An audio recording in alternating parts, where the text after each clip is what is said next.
Hello friend, good morning and welcome back to my channel দিবস miss mini blogger চ্যানেলে তোমাদের সকলকে জানাই অনেক শুভেচ্ছা আর অনেক ভালোবাসা। তো এখন বাজে সকাল 8টা আর এখন থেকে তোমাদেরকে সাথে করে নিয়ে আমি আমার ভিডিওটা শুরু করছি। আশা করছি তোমাদের এই ভিডিওটা ভালো লাগবে। তো এখন আমি ব্রাশ ট্রাশ করেই এসেছি আর এদিকে ছেলে মেয়ে এখনও কেউ ঘুম থেকে ওঠেনি, ওদেরকে আমি ডাকবো যেহেতু এখন তো গরমের ছুটি পড়ে গেছে স্কুল। তো সেই কারণে ও সকাল সকাল উঠতে চায় না, এমনিও ঘুম থেকে সকালে উঠতে চায় না। তো ছুটির জন্য বলছি একটু পরেই আমাকে ডাকবে। ভাবলাম যে তাহলে ঠিক আছে একটু পরে ডাকি, এখনই ডাকবো, অবশ্য 8টা বাজে, 8:30 10 8টা 10-15 নাগাদ ডাকবো ওকে আর কি। তো ভাবছি তোমাদের সাথে ততক্ষণ একটুখানি কথা বলে নিই। হ্যাঁ, আর আমি তো যেহেতু ব্রাশ করে এসেছি বললাম, মোটামুটি আমার সম্পূর্ণ সমস্ত বাসি কাজগুলো কমপ্লিট হয়ে গেছে। তো এবার আমি একটুখানি চা বসাবো, চা খাবো, ওকে ডেকে চাটা বসাবো। ও আর এখানে এটা দেখতে পাচ্ছ, কিনা আমি জানি না, এই দেখো দেখা যাচ্ছে কিনা, এটা হলো ওশিয়া হার্বালসের একটি সানস্ক্রিন। হ্যাঁ, তো আমি এটা আমার স্কিনের সানডে প্রোটেকশন পাওয়ার জন্য আর কি এটাকে আমি ইউজ করব। দিনে তো সারাদিনে তো অনেক রকম কাজ করি, অনেক কিছু আমাদের করতে হয়, তার সঙ্গে সঙ্গে আমাদের স্কিনেরও একটু কেয়ার নিতে হয়, তাই না? তো না হলে তো স্কিনটা পুরোটাই নষ্ট হয়ে যাবে। আমরা তো সেভাবে আমাদের নিজেদের স্কিন কেয়ার করতে পারি না, শরীরের যত্ন আমরা স্কিন কেয়ার বলতে কি কোনো শরীরের আমরা কোনো যত্নই আমরা নিতে পারি না। আমরা মায়েরা আমাদের থেকে আগে আমরা সন্তানদের কথাই বেশি ভাবি যে ওদের কিসে ভালো হবে, ওরা কিসে ভালো থাকবে, এই নিয়ে ওদের যত্ন আত্তি করতে করতে ওদের ভাবনাই বলতে গেলে আমরা মায়েরা পুরোটাই ডুবে থাকি। তো সেক্ষেত্রে গিয়ে আর কী হয়, আমাদের নিজেদের দিকে তাকানোর সময় হয় না, তবু যেটুকু সময় পাই নিজের জন্য একটু তো করা দরকার, তাই না? তাই সকালবেলা আমি এটা স্কিন একটুখানি অ্যাপ্লাই করবো, এই যে বাইরে বেরিয়ে যে রোদ। তো এটা আমি কোনো অ্যাড দিচ্ছি না, ভেবো না কোনো অ্যাড, এটা আমি জাস্ট ইউজ করি তাই তোমাদেরকে বললাম। এটা ভালো প্রোডাক্ট, তোমরা ইউজ করে দেখতে পারো, অনেকেই হয়তো করো, কিন্তু যারা করোনি তারা করতে পারো, ভালো, খারাপ না। এটার দাম নিয়েছি মেবি, এখানে আছে 325 টাকা, 25 টাকা ছাড় দিয়েছিল আর কি, 300 টাকা নিয়েছিল। 60 ml, তাই তো? হ্যাঁ হ্যাঁ, 60 গ্রাম আর কি। তো এটার দাম 300 টাকা পড়েছে।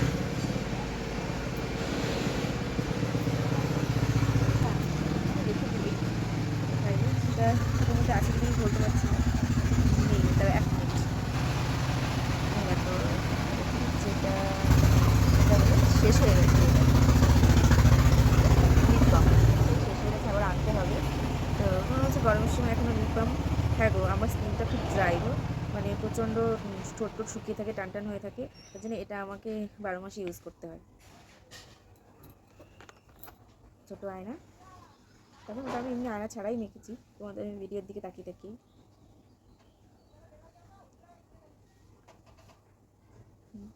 তো এটাই হলো আমার সকালে স্কিন কেয়ার।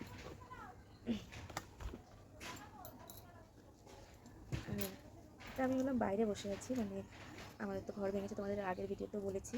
তো বাইরে বলতে বাইরে একটা চৌকি খাট আছে, আমাদের তো ঘরে যে জিনিসপত্রগুলো ছিল তো সেগুলো তো আমরা সবটা যেহেতু ঘরে নিতে পারিনি, ছোট্ট একটা ঘর থাকার মতো কোনো রকমে করা হয়েছে, তার মধ্যে একটা খাট রয়েছে, অলরেডি খাট রয়েছে, শোকেস রয়েছে। তো সেখানে আর এই খাটটা, ফ্রিজ, এই আলনা, এগুলো রাখার আমার জায়গা হয়নি, বুঝেছো? ওগুলো রাখার জায়গা একদমই নেই।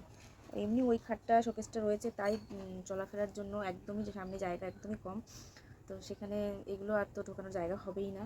তো বাইরেটা আমার খোলামেলা আছে, যে ঘর আমাদের তৈরি হচ্ছে তার একটা রুমে আমরা রাব ঢালার মতো করে নিয়েছি, যাতে সারাদিনে আমরা এখানে থাকতে পারি, বাচ্চা কাচ্চাগুলো একটু খেলতে পারে, মাম একটু এখানে বসে একটু পড়লো, আমরা খাওয়া দাওয়া রান্নাবান্না সবটাই এখানেই হয়, আর শুধুমাত্র রাতের শোয়ারটাই আমরা ওই ঘরটাতে গিয়ে শুই। তো তোমাদের একটুখানি দেখাচ্ছি যে আমি বাইরে যে জায়গাটা থাকে সেটা কেমন, কী পরিস্থিতি।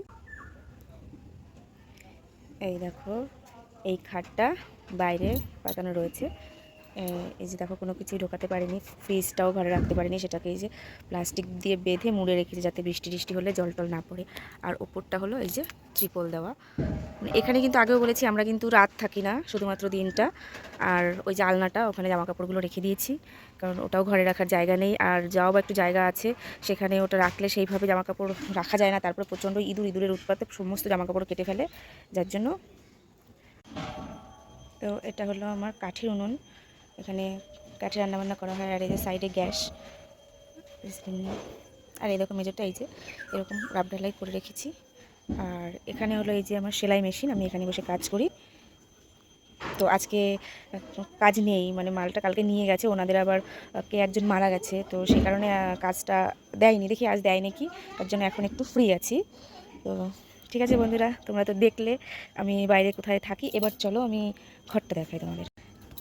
তো চলো তোমাদেরকে আমি ঘরে নিয়ে যাই, দেখাই আমি কোথায় থাকি। আর এখানে একটা লঙ্কা গাছ হয়েছে, এটা হলো এই যে সাদা লঙ্কা যে বলে সেই লঙ্কা।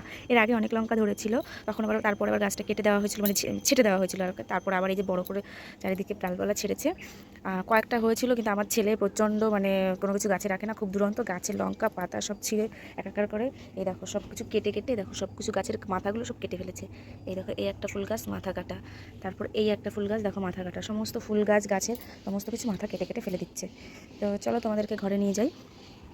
তো চলো এবার তোমাদেরকে আমি ঘরে নিয়ে যাই। আমার ঘরটা ছোটো, প্রচুর প্রচুর ছোটো, এর মধ্যে থাকা খুবই কষ্টকর। তো তবু তোমাদেরকে আমি শেয়ার করছি, যে দেখাচ্ছি আমি কোথায় থাকি। এখানে রাতটুকু কাটাই আমরা। ওইদিকে ছেলে ঘুমোচ্ছে, দেখতে পাচ্ছ কিনা, ওই যে দেখো ওই যে ছেলে ঘুমোচ্ছে, আর ওইদিকে ওই যে মেয়ে ঘুমোচ্ছে। আসলে কাঁথাও গায়ে দেওয়া রয়েছে হালকা, আমাদের টিনের ঘর তো, দিনের বেলা প্রচণ্ড গরম পড়ে, আর রাতের দিকে না খুব ঠান্ডা হয়ে যায় ঘর, ভোরবেলার দিকে, তো তখন একটু ঠান্ডা ঠান্ডা লাগে। তো যতটা আমার তোমাদের সাথে শেয়ার করার মতো ছিল আমি মোটামুটি শেয়ার করেছি। এবার আমার সকালে মানে সকাল থেকে যা কাজকর্ম শুরু হয় সবটা এবার শুরু করব। আর তোমরা তোমার সাথে আছি, তোমরা তো দেখতে থাকো আমার সাথে ব্লগটা।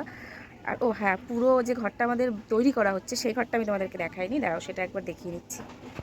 এই দেখো এই পর্যন্ত হয়েছে, হ্যাঁ এই দেখো এই পর্যন্ত হয়েছে, এই যে এইটুকু হয়ে আছে। আর ওই পাশে যেটা ওটা আমাদের বাড়ি না, ওটা আমাদের বাড়ির বাইরে আর কি, অন্য একটা বাড়ি। এটা আমাদের বাড়ি ঘর, এইটা সব পাঁচিল দিয়ে ঘেরা। এই যে আমাদের এই ফুল গাছ, সুপারি গাছ, আর ওইটা ওই যে আমাদের গেট আর কি, ওই যে দেখা যাচ্ছে ওটা আমাদের গেটটা এখনও তালা দেওয়া রয়েছে, খোলা হয়নি। তো এটাই আমাদের থাকার বাসস্থান। এই যে উপরে ত্রিপল টানানো আছে। তো এখন আমি একটু রেডি হয়েছি, কারণ আমি একটু বাজারের দিকে যাবো। অ্যাকচুয়ালি কোনো বাজার তেমন নেই, কিছু সবজি বাজার বলো, মাছ সবটাই মোটামুটি আনতে হবে। তো দেখতে পাচ্ছ আমি প্রায় রেডি। তো এখন একটু লিপটনটা লাগিয়ে উঠে গেছে। তারপর বেরিয়ে পড়বো। এইদিকে আমার পাপা উঠে গেছে, এই যে দেখো পাপা চলে এসেছে। তো ওরা বাড়িতে থাকবে, আমি ওদেরকে নেবো না, এই রোদের মধ্যে বুঝতেই পারছো প্রচুর রোদ্দুর, এই রোদে আমি নেবো না এখন। ও মাম থাকবে, ওর কাছে ভাইও থাকবে ওর। তো ঠিক আছে বন্ধুরা, চলো আমি বাজারটা করে নিয়ে আসি, তারপর তোমাদের সাথে কথা হচ্ছে। টাটা। তো এই যে ফ্রেন্ডস আমি চলে এসেছি, আর প্রচণ্ড গরম, মানে এত গরম, সবাই জানো যে কতটা গরম, তো সেটা তো আর বলার কিছু নেই। এতটা কষ্ট হয়ে গেছে আমার, সে কি মানে কি বলবো, আমার খুব কষ্ট হয়ে গেছে এত গরমে। তাহলে তোমাদের চলো দেখাচ্ছি আমি কি বাজারে এনেছি। চলো দেখো, এই লাউটা নিয়েছে 15 টাকা, জানো এইটুকু একটা লাউ দেখো 15 টাকা নিয়েছি। কি দাম সবজির, মানে তোমাদেরকে বলে বোঝানোর মতো। তোমরা তো জানো, আমার তো এটা তো আর এমন না যে না আমি শুধু জানি তোমরা জানো না, এরকমটা না, সবাই জানো যে সবজির কী দাম। আর এখানে আছে মাছ, আমি রুই মাছ, এই যে এটা রুই মাছ, আমি শুধু পেটির দিকটাই নিয়ে এসেছি, কারণ পেটিটা বাচ্চা কাচ্চা খাবে, তো একটু কাঁটাটা কম থাকে পেটিতে, সেই জন্য পেটি এনেছি। আর যে একটুকু মাথায় মাছে অনেক। তো এই যে এখানে সব রকম সবজি রয়েছে, আমি এখনও ঢালিনি। সবজিগুলোর মধ্যে আলু আছে, পটল, টমেটো, কুমড়ো, পুঁই শাক, উচ্ছে, অনেক রকম সবজি রয়েছে। আমি সবটা ঢেলে উঠতে পারিনি, কারণ এতটাই গরম লেগে গেছিলো আমার, যার জন্য আমি পরে ফ্যান চালিয়ে ফ্যানের সামনেই বসেছিলাম আর কি। তো ভাবলাম যে পরে ওগুলো ঢালি।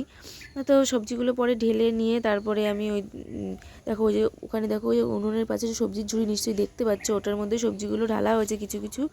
আর তারপরে আমি ভাতটা বসিয়ে দিয়েছিলাম, যেহেতু অনেকটা বেলা হয়ে গেছিলো, ভাতটা কাঠেই বসিয়েছি।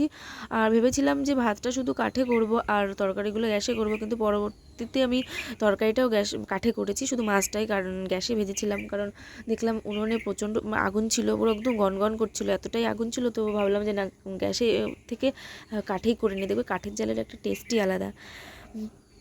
তো শেষ পর্যন্ত পুরো রান্নাটাই আমার কাঠেই কমপ্লিট করেছি আমি। তো এখানে এদিকে তোমাদের সাথে গল্প করতে করতে এই দেখো, তখন বললাম না সব সবজি ঢালা হয়নি, মানে তোলা হয়নি আর কি, কিছুটা তুলেছিলাম আমার ঝুড়ির মধ্যে, বাকিটা এখানে সব ছড়ানো রয়েছে। তো এগুলো পরে আমি আর কি সবজিটা কাটবো, যতটা কাটার কেটে নিয়ে তারপরে আমি বাকিটা তুলে রাখবো। তো এদিকে তোমাদের সাথে কথা বলছি আর আমি হাতে কাজ করছি। এই যে এখন মাছটা ভাজবো, তো যেটা বলছিলাম আর কি, দেখো জীবনে কোনো কিছু মানে গড়তে গেলে আগে ভাঙতে হয়, তো না ভাঙলে তো কোনো কিছু করা যায় না। নতুন কিছু গড়তে গেলে পুরোনোকে আগে ভেঙে তারপর নতুন কিছু গড়তে হয়। তো সেই কারণেই দেখো ঘরটা আজ হয়তো ভাঙা আছে, কিন্তু কাল থাকবে না ভাঙা, একটু সময়ের অপেক্ষা। হয়তো আজ আমার একটু থাকতে কষ্ট হচ্ছে, একটু না বলবো অনেকটাই কষ্ট হচ্ছে, বৃষ্টি হলে খুবই কষ্ট হয় থাকতে, কিন্তু কিছু করার নেই। এভাবে কষ্ট করলে তবেই তো কেষ্ট পাওয়া যায়। আজকে এইভাবে একটু কষ্ট করছি, সামনে হয়তো আর ভালোভাবে কাটাতে পারবো। আর সবথেকে বড় কথা, শান্তিটা হলো সবথেকে বড় দরকার। তো আমি আমার যেটা সবথেকে বেশি, সেটা হলো শান্তি। আমি শান্তিতে আছি, কারণ এটা আমার শ্বশুরবাড়ি না, এটা আমার বাবার বাড়ি। তো আমি এখানে থাকি, আমি সত্যি ওখানে অনেকটাই অশান্তিতে ছিলাম, আমি তোমাদেরকে সবটাই বলবো। তো তার থেকে অনেকটা শান্তিতে আমি এখানে আছি। আর আমি আমার ছেলেমেয়েদেরকে নিয়ে সত্যি ভালো আছি। মা আছে, আমি, আমার 2 ছেলে মেয়ে। আমি এখানে ভগবানের আশীর্বাদে আর তোমাদের ভালোবাসায় আমি এখানে আছি। আশা করি এখন যেমন ভালো আছি ভবিষ্যতেও থাকবো। হয়তো একটু কষ্ট আছে, তবে সেটা হয়তো আর থাকবে না, ভগবান যদি চায় সেটা আর তখনই থাকবে না। তো এটাই বলার। আর তোমরা আমার পাশে থেকো বন্ধুরা, তোমাদের সাপোর্ট ছাড়া আমি তো ভালো থাকতে পারবো না। তো তোমরা আমাকে এগিয়ে যাওয়ার জন্য একটু সাপোর্ট করো, আমার চ্যানেলটাকে সাবস্ক্রাইব করে আর আমার পাশে থেকো অবশ্যই। কারণ আমার 2 বাচ্চাকে নিয়ে অনেকটা দূর এগোতে হবে, অনেকটা পথ আমাকে চলতে হবে, তো সেটা তো আমি একা একা পারবো না। বুঝতেই পারছো, একা বলছি মানে সত্যি একা, কারণ বাবার বাড়িতে থাকি একা, এর থেকে আর কি বলবো বলো, নিশ্চয়ই সবটাই তোমরা বুঝতে পারছো। তো দেখো কথা বলতে বলতে আমার প্রায় সব কাজ কমপ্লিট হয়ে গেছে, ওকে ছেলেকেও স্নান করানো হয়ে গেছে, আমিও স্নান করে নিয়েছি, তারপরে আমরা খেতে বসেছি সবাই মিলে। তো এখানে ভাত আছে, যে টমেটোর টক আর তরকারি, আর একটা গন্ধরাজ লেবু নিয়েছি, আর আমি ওই দেখো মাছটা ভাতের মধ্যে, তাই তোমাদেরকে দেখাচ্ছি যে আমিও মাছ নিয়েছি। তো বন্ধুরা, তো সবটাই তো তোমরা দেখলে, তোমাদের সাথে সব কিছুই মোটামুটি শেয়ার করার চেষ্টা করছি, সব পুরোটা পেরেছি কিনা আমি জানি না। তো যদি তোমাদের আমার ভিডিওটা ভালো লাগে অবশ্যই একটা লাইক করো, কমেন্ট করো, আর চলে আসবো নতুন ভিডিও নিয়ে। ভালো থেকো।